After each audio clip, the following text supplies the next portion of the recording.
जो ये ऋषि मैं ऋषि बतावा है, ये आपके माता पिता बचपन से बताने लगते हैं, बेटा चोरी ना करना, झूठ नहीं बोलना, किसी की ठगी नहीं करना चाहिए, हैं सच्ची बोला करो, अपना करके धंधा खाया करो, ये सभी बताते हैं। बीड़ी शराब मांस तम्बाकू मत प्रयोग करना, और सारे पीवें, सभी बुराइयां कर रहे हैं, क्योंकि उनकी वचनों का असर नहीं हो सकता।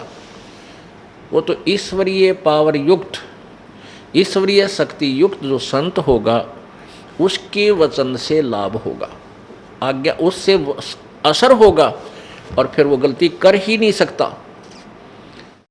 अब जैसे नाम जो उपदेश दिया जाता है, यही मंत्र पुस्तकों में लिखा हुआ है।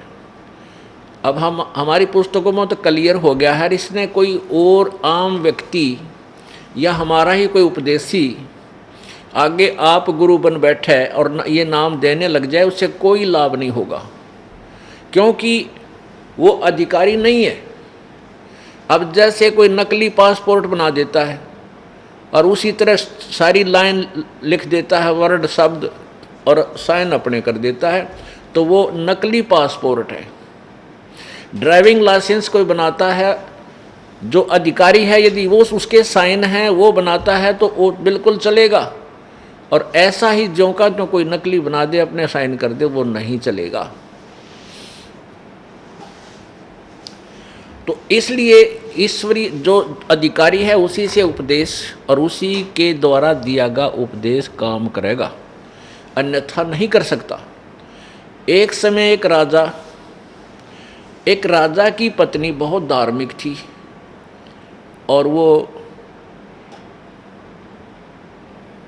साथ में ही जब आश्रम था शहर से थोड़ी सी दूरी पर, वहाँ गुरुदेव के सत्संग सुनने जाया करती थी।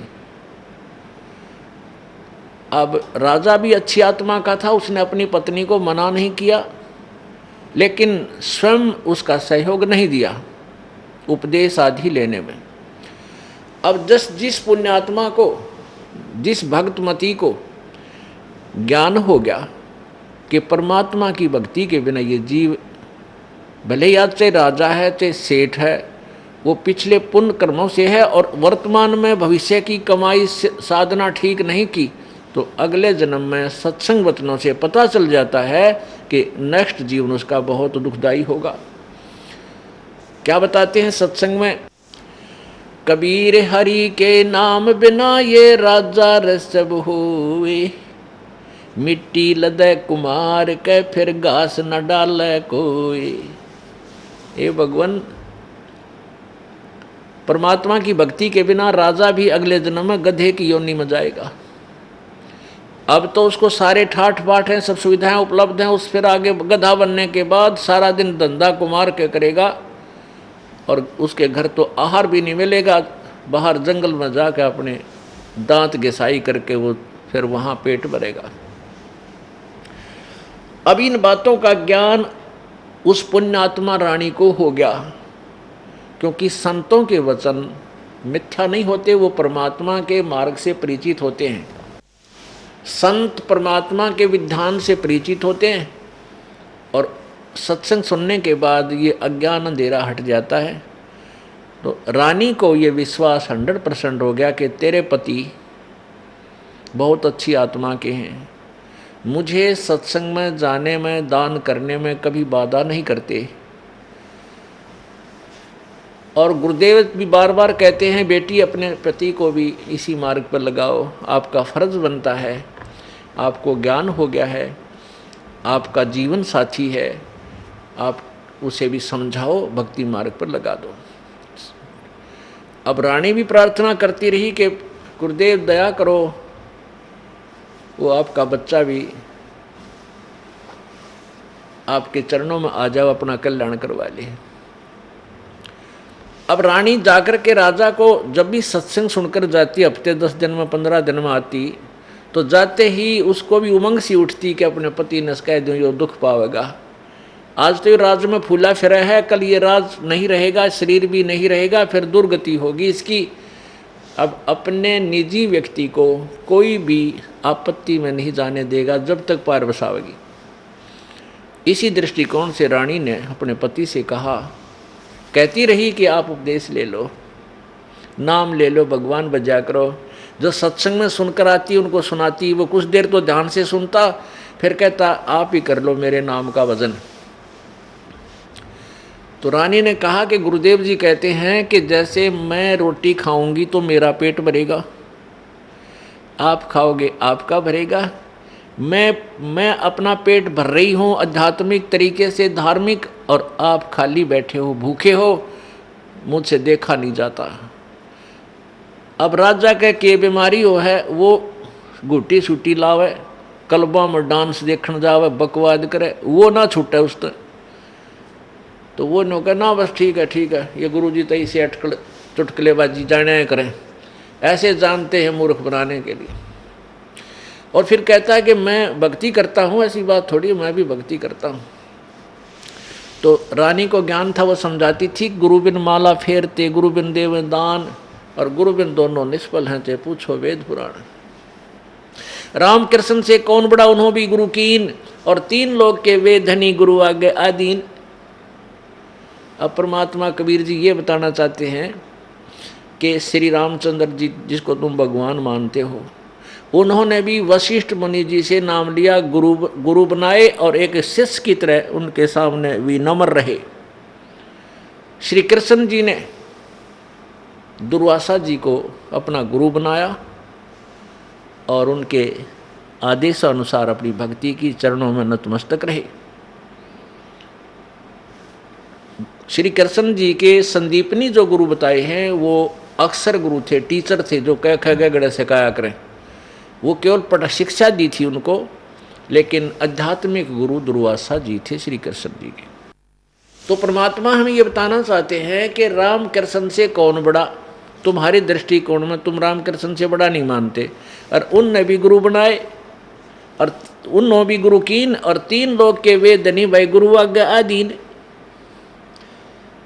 अब एक ही उदाहरण थे, भगवान ने सारा काम संगवा दिया।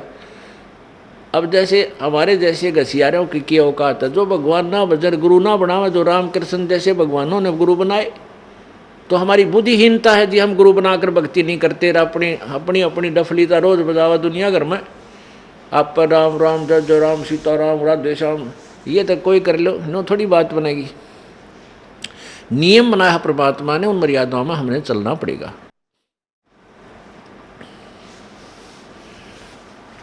तो राजा ने सोचा, रानी तो कसूती पढ़ा दी इसके गुरु ने, हरिया पीछा छोड़े नहीं, रोज कान खाती आकर के। अब राजा ने सोचा कि एक दिन इसके गुरु ने लताड़ा हूँ वहाँ जाके, इसके सामने ही उसकी पोल खोल दूँ, उससे पूछूंगा गुरु से क्या भक्ति गुरु के बिना नहीं होती, क्यों बहकाते हो दुनिया को, ऐसे है वैसे है। और बहुत से प्रश्न पूछूंगा इस रानी के सामने, उसको फिटे मुंह कर दूंगा।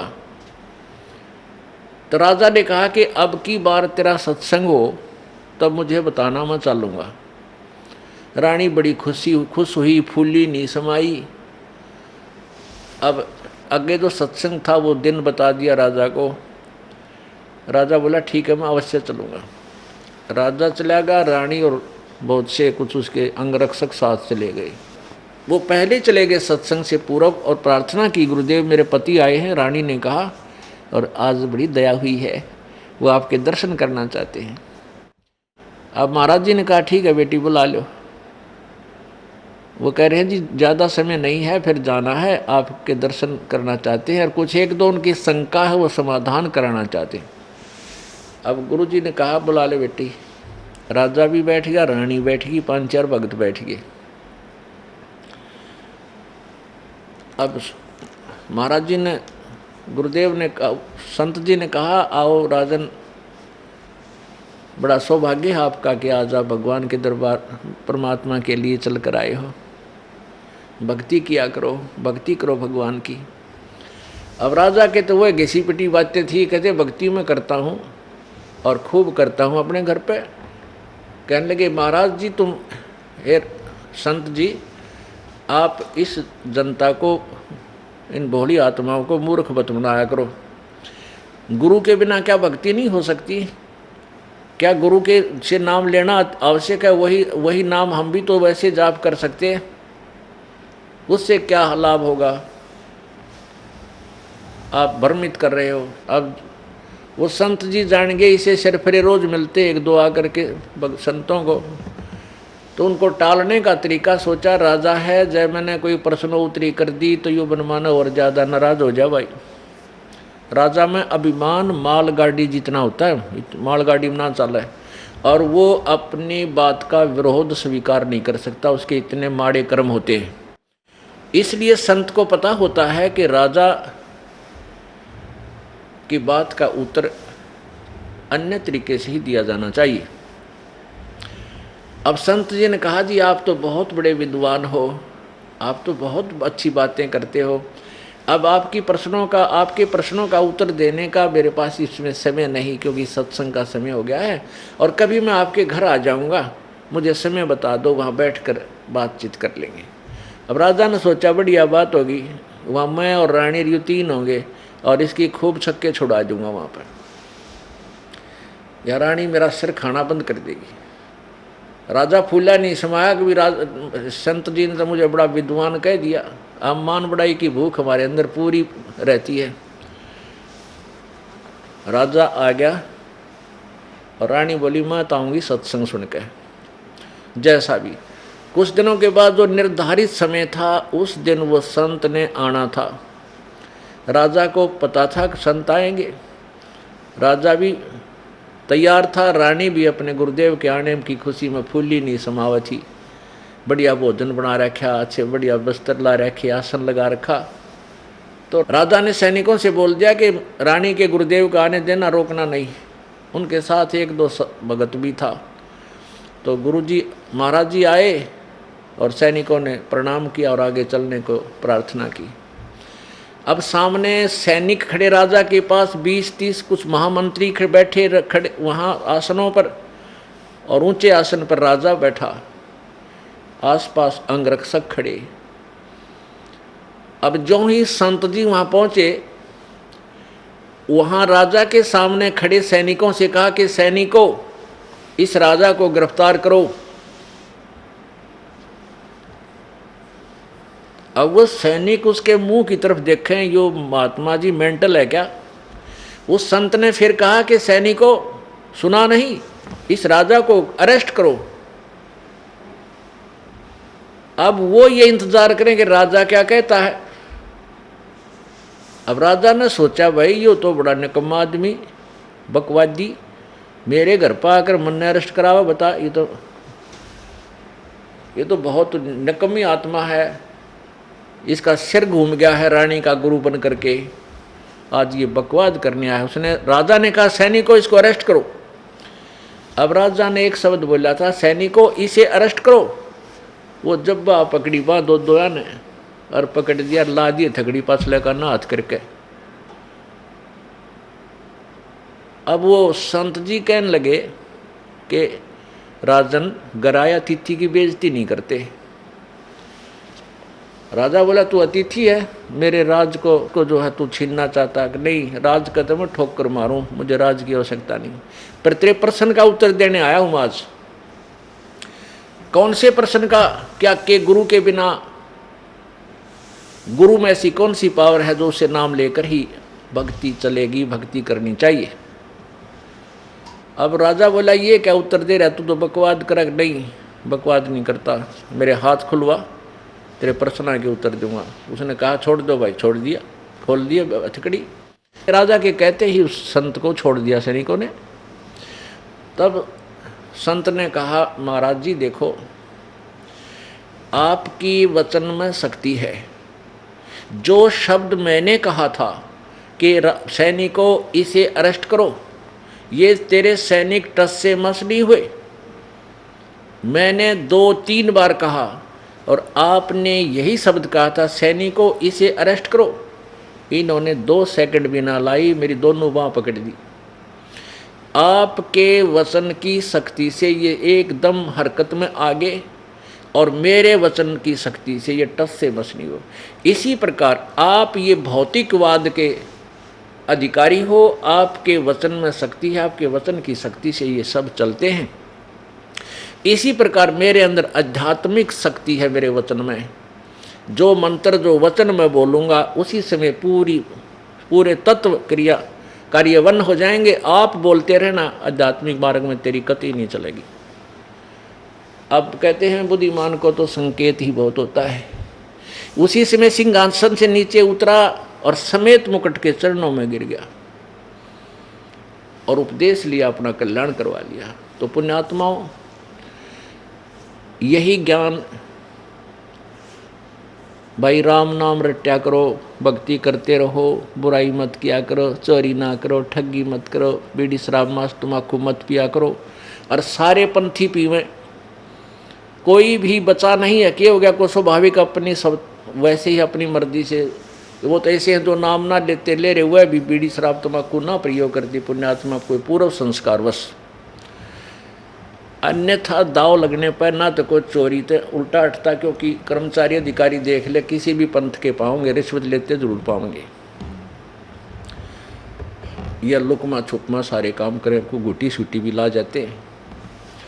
एक भक्त बताओ था कि एक राधा स्वामी का सेवक पंथ का, और उसने कपड़े की दुकान खोल रखी।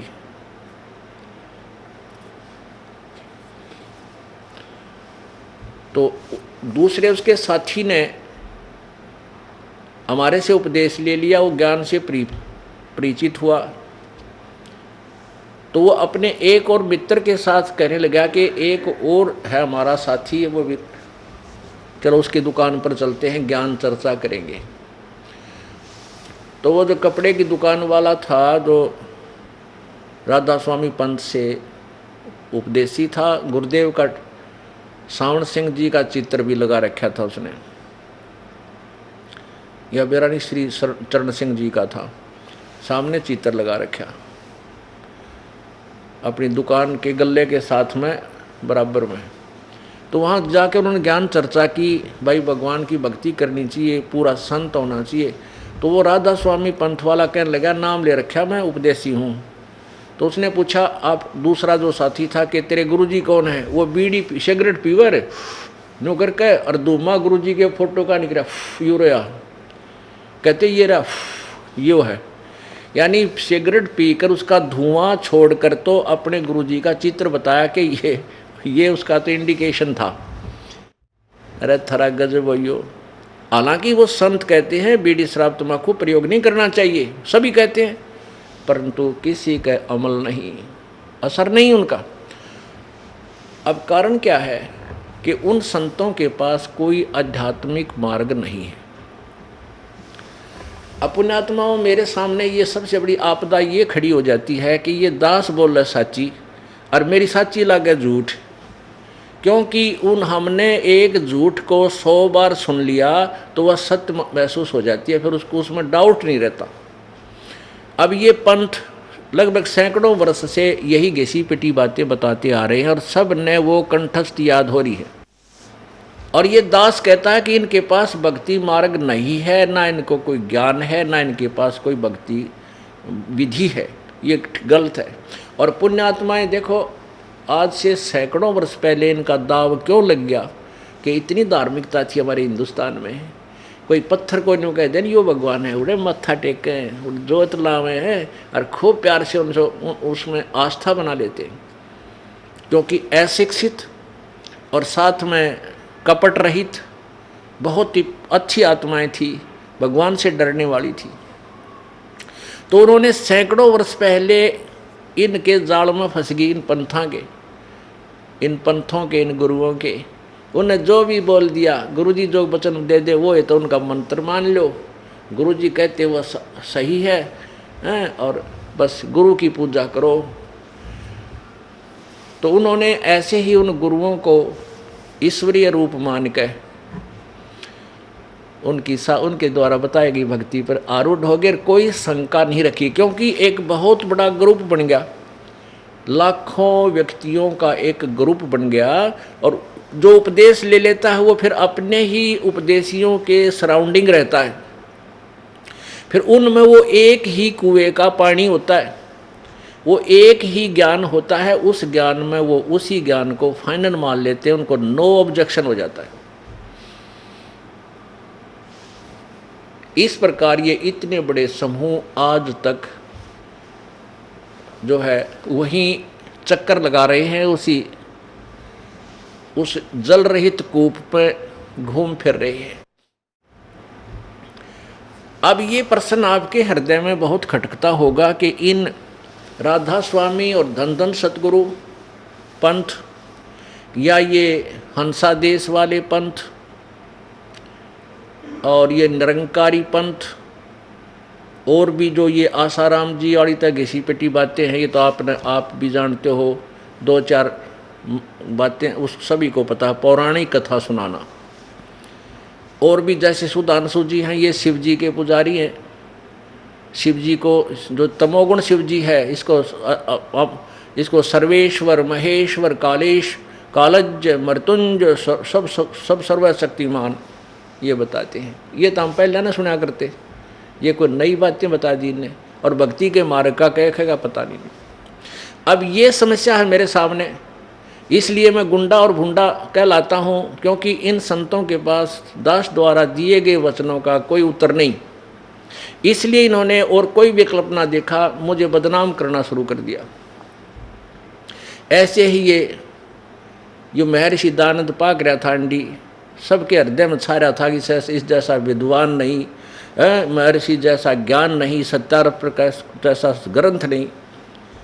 और सत्यार प्रकाश में देखा ये भगवान माथे में हमारा बुद्धिमान व्यक्ति, उसमें कि तक कैक है भी नहीं भक्ति का, सारी कोरी बकवाद भर रखी है। अब मैं एक आध्यात्मिक टीचर हूँ, परमात्मा ने मेरी ड्यूटी ला दी, मुझे सिलेक्ट कर दिया, अपॉइंट कर दिया, या मजदूरी दे दी, नौकरी दे दी। और मेरे से पहले जो आध्यात्मिक टीचर थे, उन्होंने भी वेदों और गीता और पुराणों को आधार मानकर जनता को ज्ञान दे रखा है, और उस ज्ञान की अलग से MBD बना रखी है। देखो, एक तो सिलेबस होता है, एक अन्य जो गाइड बनाते हैं, गाइड।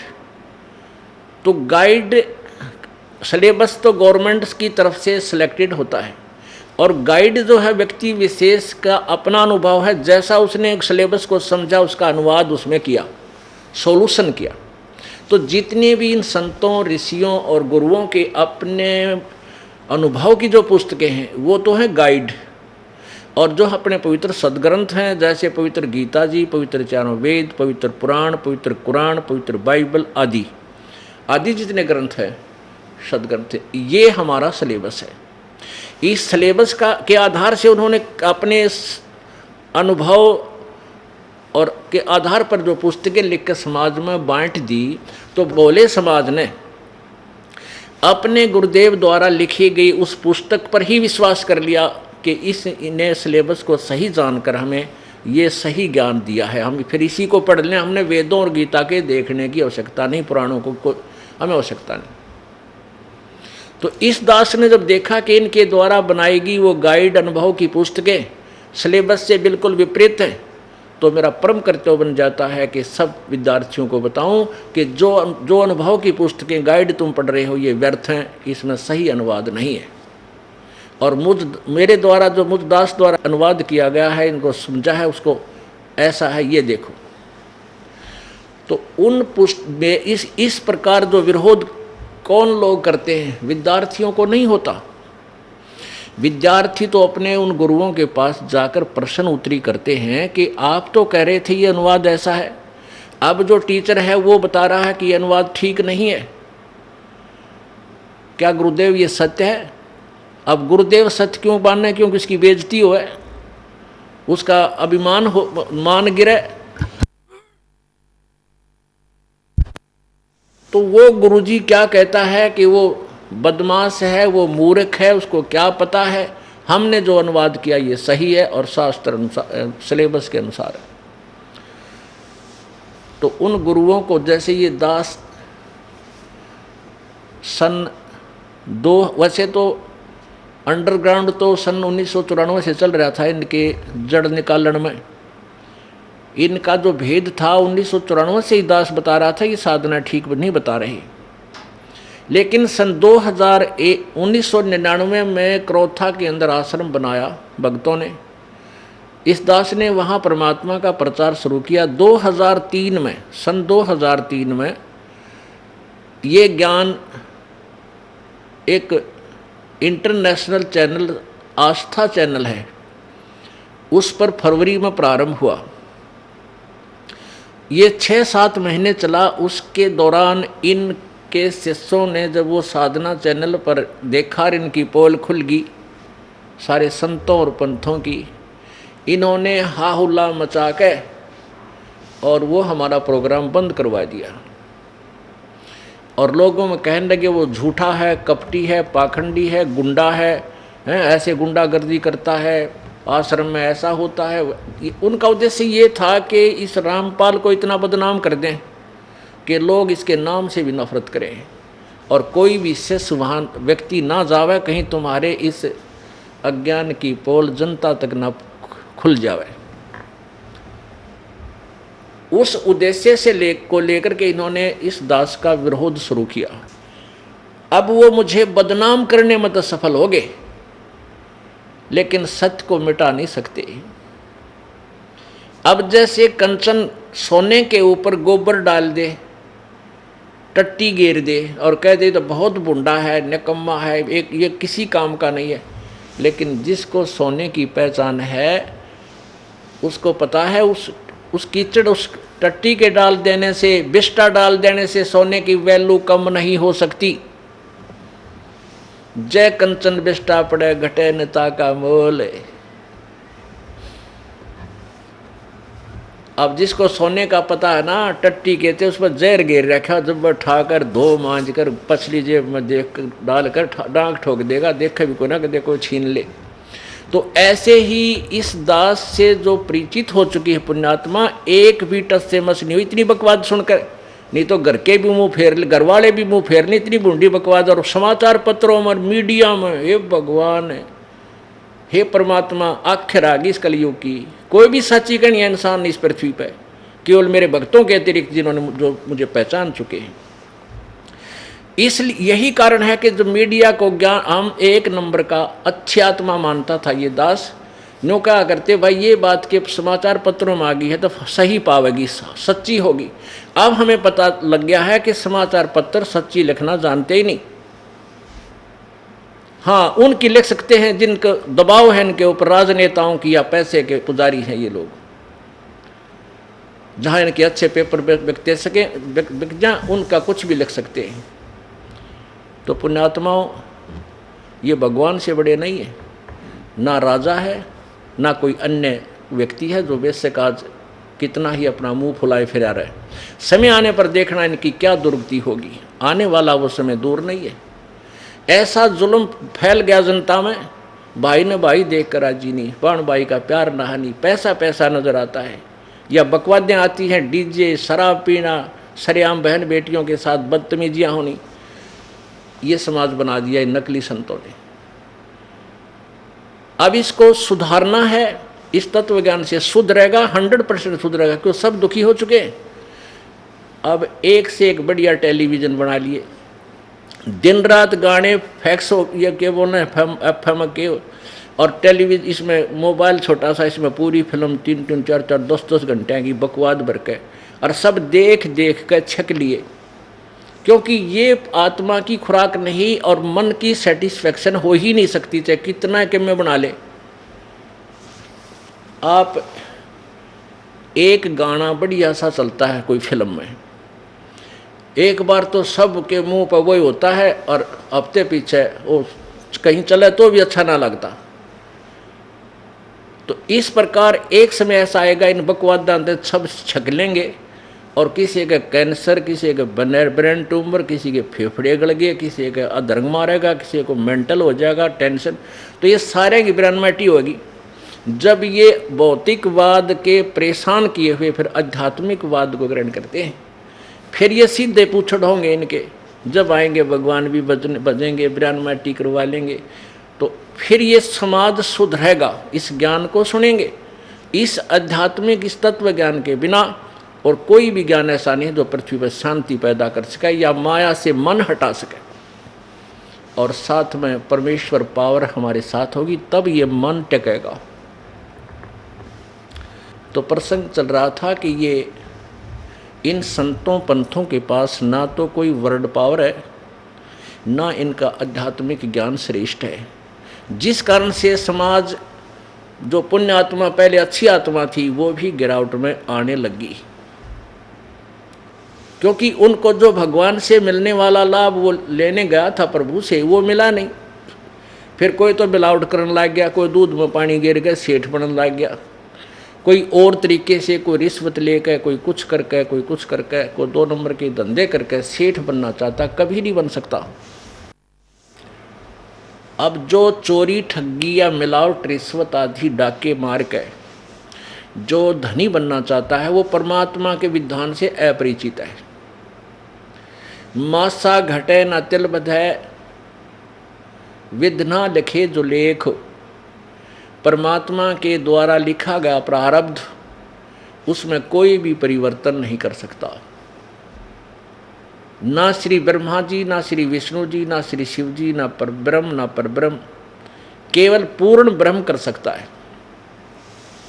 वो परम अक्षर ब्रह्म कर सकता है, जो कंप्लीट गॉड है, जो पूर्ण परमात्मा है। तो जब जो प्रारब्ध आपका लिख दिया उसमें कोई परिवर्तन नहीं हो सकता। कब तक? जब तक आप परम अक्षर ब्रह्म की भक्ति और परम संत से लेकर नहीं करोगे, गुरु बनाकर नहीं करोगे। और हम दुखी हो जाते हैं तो सुख प्राप्ति के लिए, कष्ट निवारण के लिए संत परमात्मा की तलाश में संत के पास जाते हैं, और वो संत जो विधि बताता हम करते भी हैं, फिर भी राहत नहीं मिलती। तो संत क्या कह देता है कि बेटा ये तो तेरा प्रारब्ध है, ये तो तुझे भोगना ही पड़ेगा।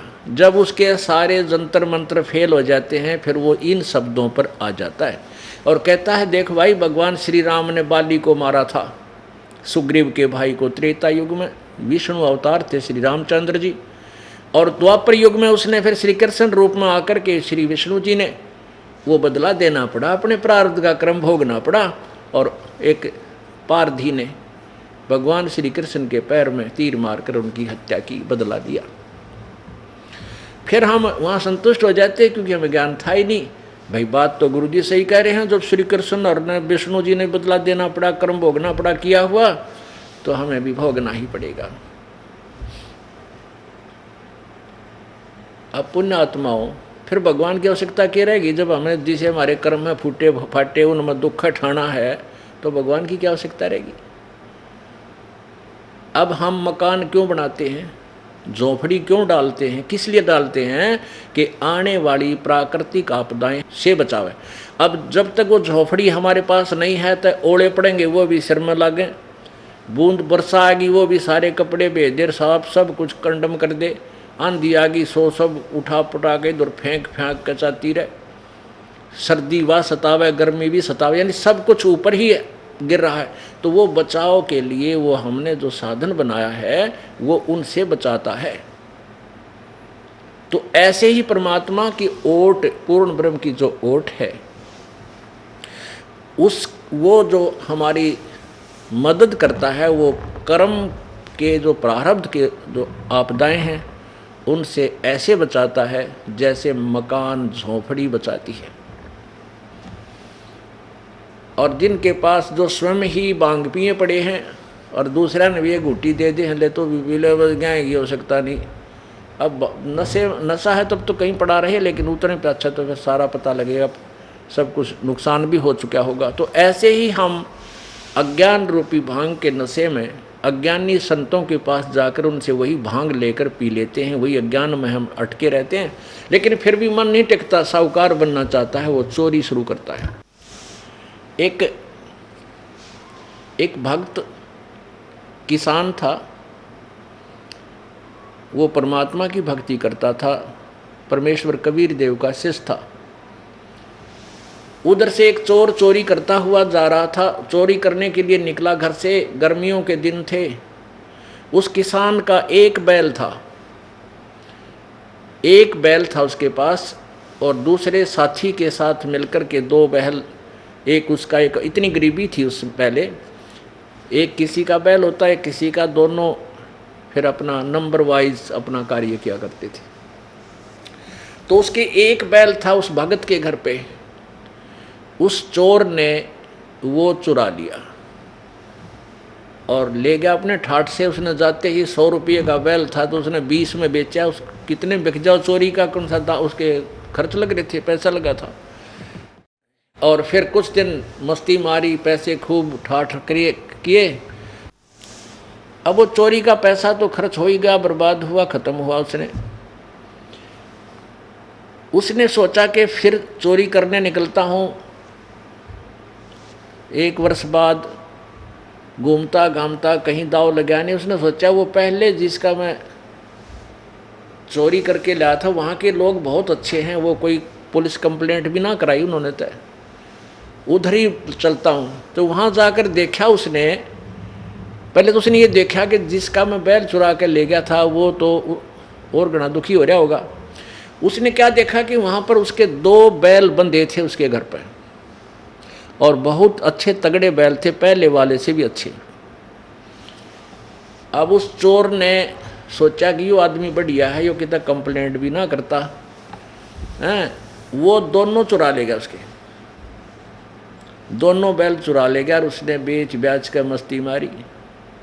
अब 2 वर्ष के बाद फिर ऐसे चोरी करता हुआ चला। सोचा देख का हूँ डबीराम का क्या हाल हो गया जिसके दोनों चुरा लिया था मैं। वो गया तो वैसे देखने था, पता था वो तो कंडेम हो चुका होगा बेचारा, गरीब आदमी कहाँ से लाया होगा बैल, कितने भूखा मरता होगा, मजदूरी करने लग गया होगा। उसने क्या देखा कि उस व्यक्ति का बहुत अच्छा मकान बना हुआ और 4 बैल बंधे हुए उसके, 4। उसने एक अपना नौकर रखा हुआ था, 2 बैलों से स्वयं हल जोतता था, एक नौकर से, 2 बैल से नौकर चलाता था। अब उस चोर ने सोचा रे तेरा गजब हो, मैंने इसके 3 बैल बेच दिए, चुरा लिए, और मेरा नाश होया पड़ा। मेरे पास आज एक नया पैसा भी को नहीं है, पहले से भी वीक यानी घना निर्धन हो गया, और इसका 4 बैल बंध गए। अब उसके हाथ पैर फूल गए, भाई सा के जंतर मंत्र जाना है, यो इसके पास इसी के विद्या है कि इसके मेरा तो नाश हो गया, 3 बैल चुरा ले गया और इसके पास ये ठाठ है। अब वो चोर, वो वहीं गर्मियों के दिन थे, वो किसान भी वहीं बैलों के आसपास आंगन में सो रहा था। उस चोर ने जाकर वो किसान उठाया कि उठिए भाई। वो किसान बोला भाई क्या बात है, क्या बात है? कि मन एक ज़रूरी काम है भाई, मुझे सोने दे, सारा दिन मैं काम कर रहा हूँ, थका पड़ा हूँ, के काम आ गया रात ने तेरे? भाई मैं एक ज़रूरी काम आया हूँ। अरे कौन है तू? हक मैं चोर हूँ।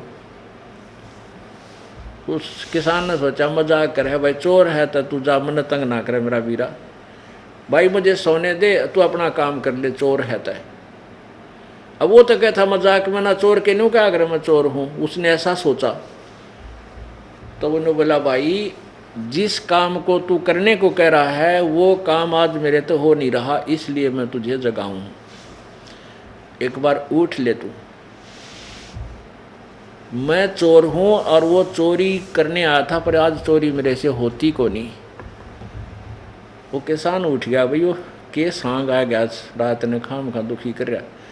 वो बैठ गया, भाई तू बता क्यों सिर में दर्द कर रहा है मेरा, के कहानी है बता, पढ़न दे मैंने ना, तू राह चलता हो तो खाना बनवाऊँ तेरी खातर है।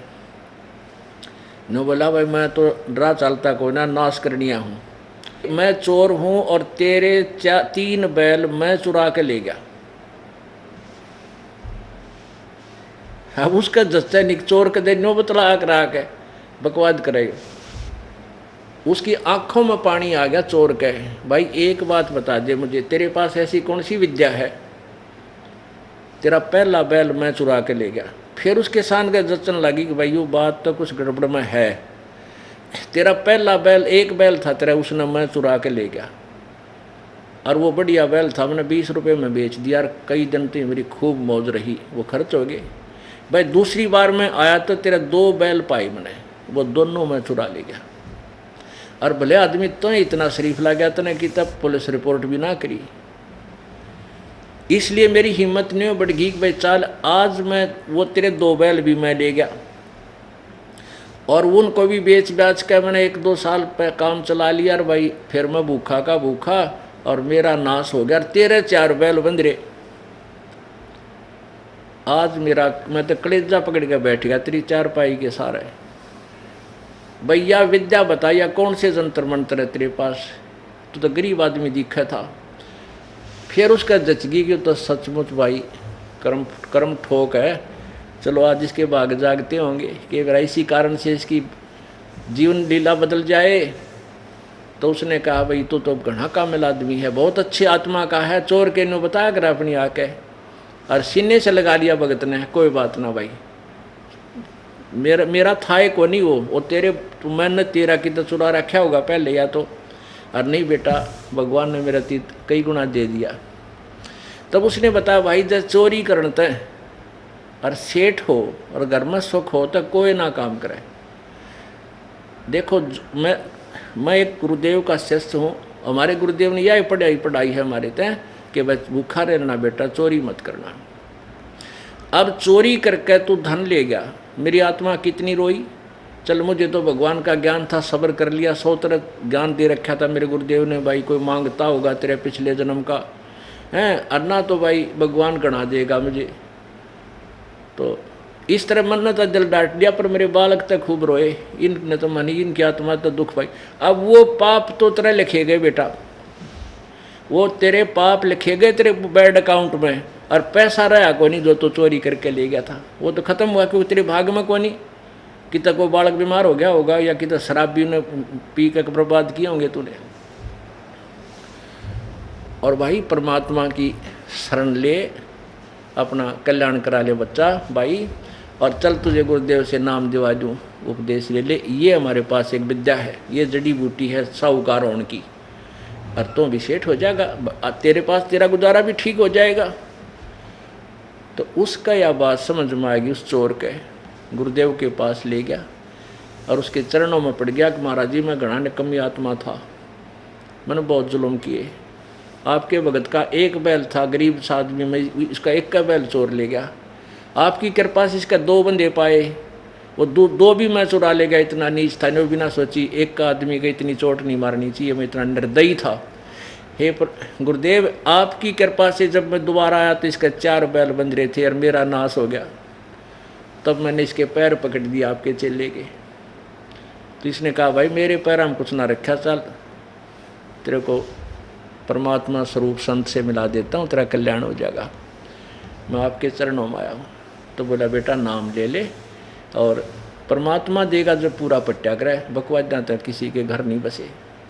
उस दिन के बाद उस चोर का कल्याण हो गया, नाम ले लिया, और वो भगत घर ले आया, उसने चल घर चल खाना खा ना धो ले, और एक बैल ले जा तू, वो भी किसान था, टोटे में चोरी करने लग गया था, एक बैल फरी ले जा तू मेरे पे, लेकिन करके खा ले भाई।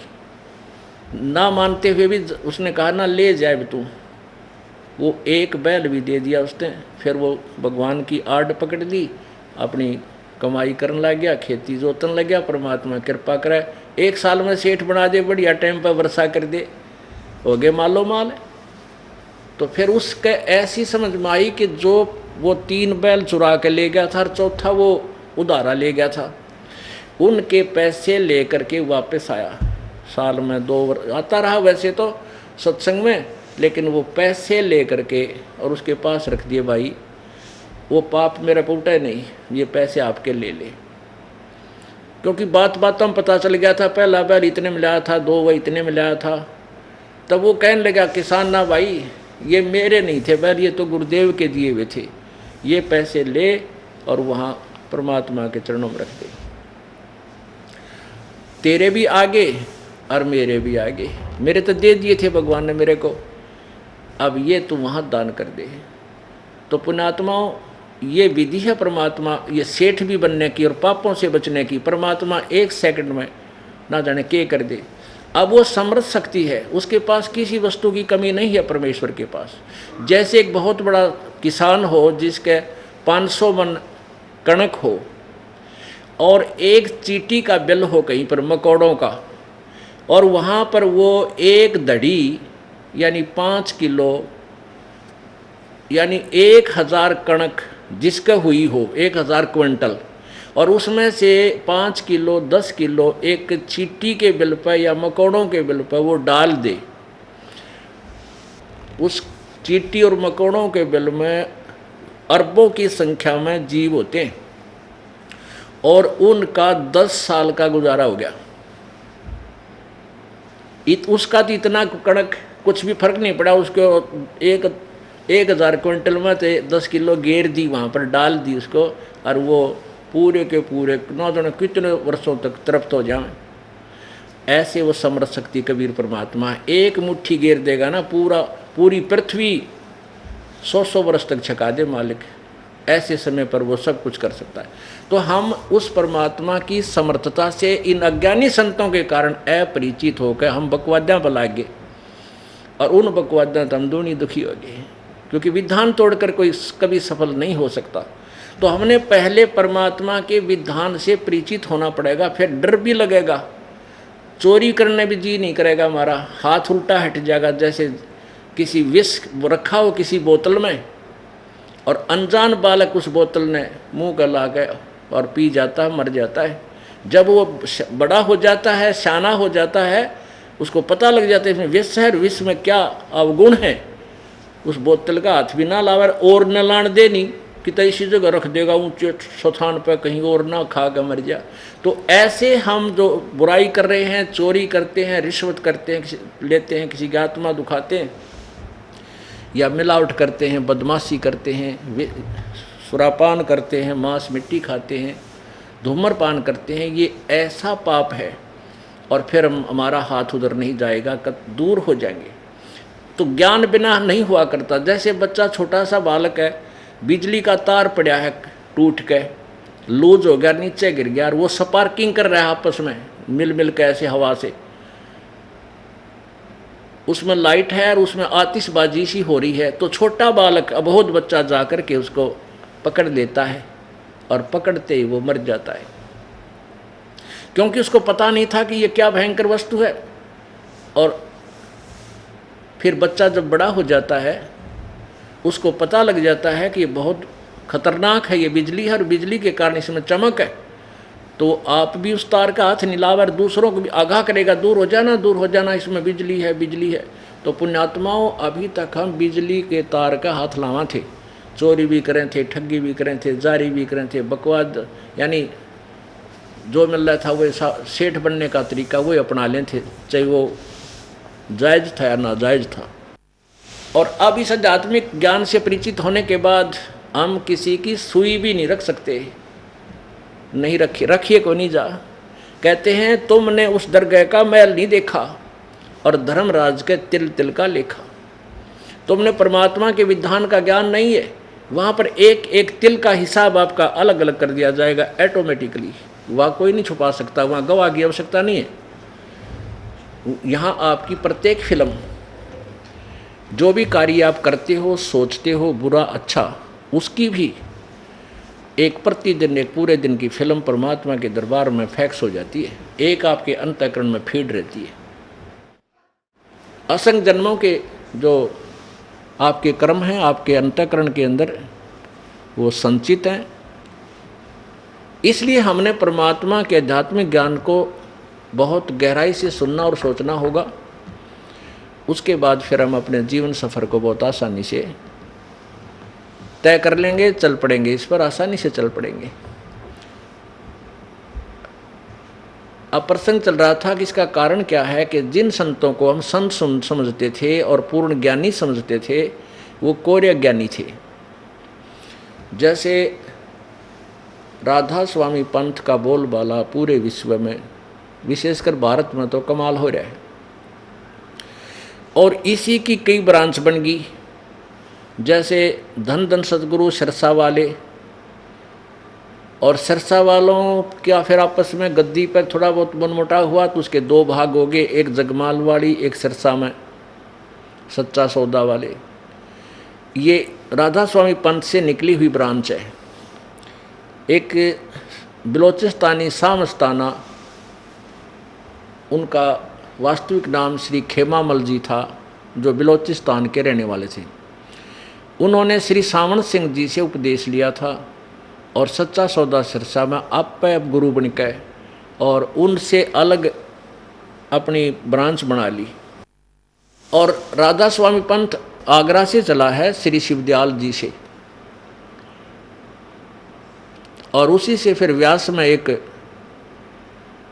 संत जयमल सिंह जी थे भगत, वो उनसे उपदेश लेकर वहाँ आगे वो आप गुरु बन का वहाँ नाम देने लग गए 5। तो इनके पास ना तो कोई ज्ञान है, ना ही इनके पास भक्ति है, ना ही साधना इनकी अकॉर्डिंग टू द सदग्रंथ है।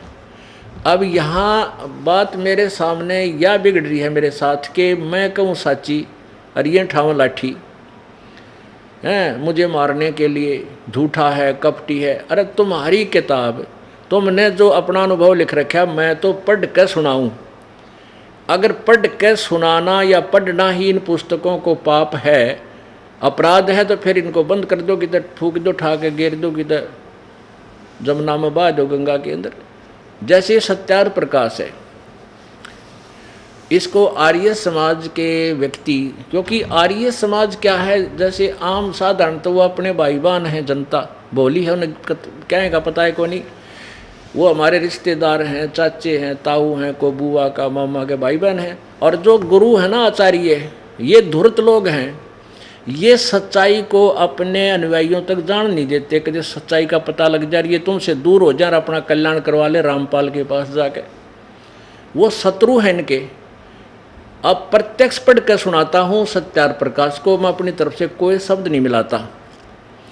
और उनका यह पेट में दर्द हो गया, इन्होंने कहा बंद कर दे, यूँ झूठ बोला है, हमारी शास्त्र सत्यार प्रकाश को क्यों दिखाता है। अरे तेरा गजब हुआ, इतने बढ़िया शास्त्र को दिखाना भी जुल्म हो गया कि तुम बढ़िया बानो इसने, नो कहे सत्यार प्रकाश के साथ जैसा ग्रंथ नहीं। और मैं तो केवल पढ़ कर सुनाऊँ भाई, इसमें ये लिख रखा है, देखो 24 वर्ष की लड़की और 48 वर्ष के व्यक्ति का ब्याह करना चाहिए, उत्तम समय है। बता मन ने के मिला दिया इसमें, रामपाल क्या मैं बूंडा और निंदक हो गया। ऐसे ये राधा स्वामी पंथ वाले।